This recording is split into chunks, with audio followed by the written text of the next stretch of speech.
This chapter of Boku no Hero Academia kind of threw me off for a second. I was like thinking at the beginning of the chapter, who is this guy? And then when he puts on the mask, that's when I'm like, oh, okay, that's who he is. I remember now.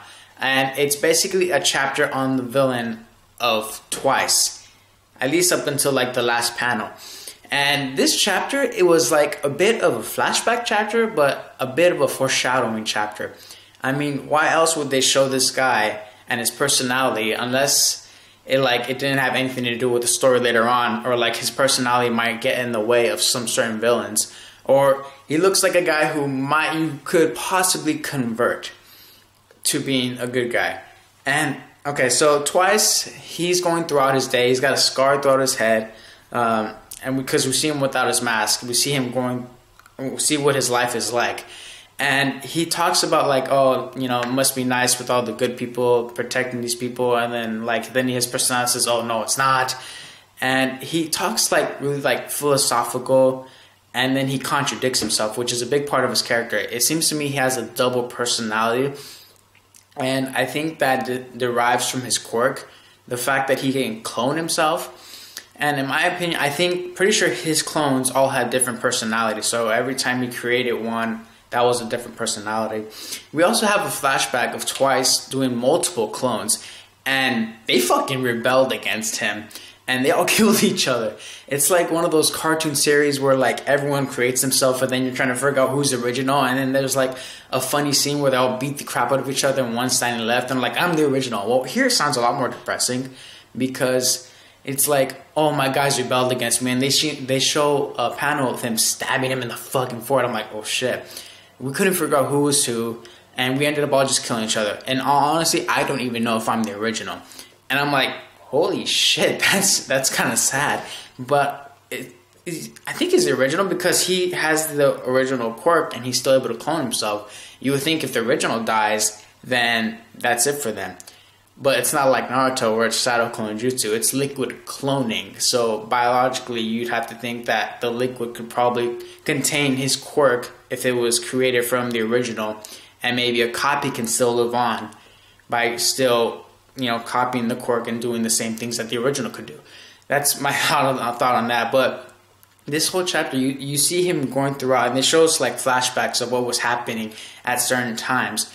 And he struggles with some things that he does. Even when they were invading the children's summer session program, he would contradict himself with complimenting some villains and getting mad at them, or he didn't like how some people would talk or act. So he seems like a character that's really split, and someone who doesn't know who he is. And that's what he's trying to find. How he's trying to find himself. I think they're showing parts of how he decided to help out with the villains, because we all know he's part of the League of Villains, because he was talking to one of the guys, and how Shigaraki is like planning the next big thing, and he keeps saying, oh, shut up, shut up, shut up, and he's like has like this internal struggle. So this whole chapter is probably pointing to a side story, or like a subplot where we can possibly see Twice having a struggle with him fighting against the UA students, or someone who is like Midoriya, or who is as pure as Midoriya, and he might have trouble fighting him because he kind of seems like a good guy himself. Excuse me. Anyway, but yeah, this whole chapter, it was like pretty interesting and cool.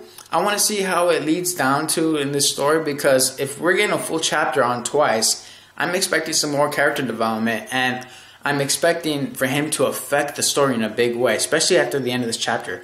We see at the end of this chapter, while Midoriya was having his test, his provisional license exam, All Might wanted to settle things with All for One. He was all tied up. He's behind the glass door, typical prison stuff.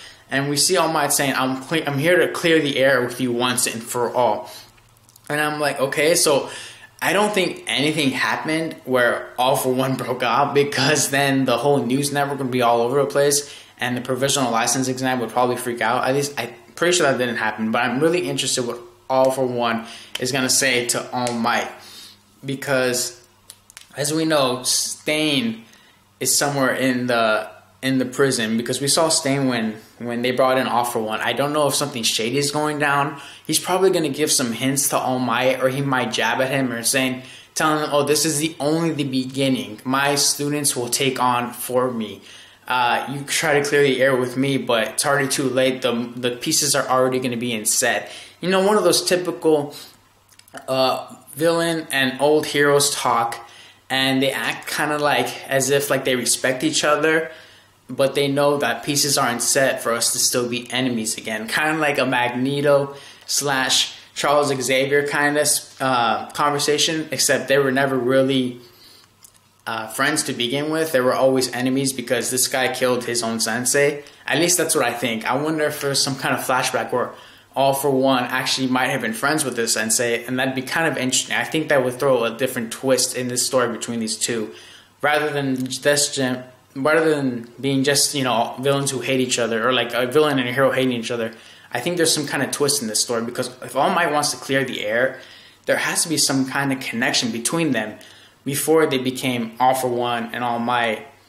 That's my theory. At least it's a little tiny theory, but if All Might wants to clear the air, there's got to be some kind of history between them other than them fighting each other and there being death involved. As far as this chapter goes, I'll give it a 4 out of 5, I guess. Solid foreshadowing chapter. Good flashback chapter. Hope you guys like the review. Fantard out.